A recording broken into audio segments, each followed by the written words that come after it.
So, update tayo dito mga Lodi. Yung nagtatanong pala ng link, diretso lang kayo sa YT channel natin kasi nga, pinagbabawal ni Facebook i-post ang mga link na yun. Nasa YouTube channel natin mga Lodi. So, tandaan nyo, pag sign up nyo, ang kahon nyo, ang kaya nyo lang i-take is mga 10k na G token or gold token. Okay?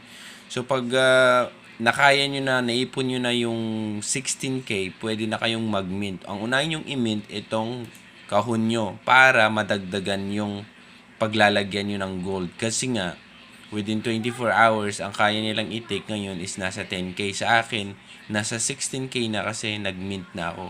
Meron akong pang-mint. Kaya hindi mo kailangan bumili ng pang-mint. Mag-mine ka lang ng G token. Ganun lang kadali. After 24 hours na naman, pwede na naman ako mag-mint ng palakihin yung kahon ko. So, eto lagi.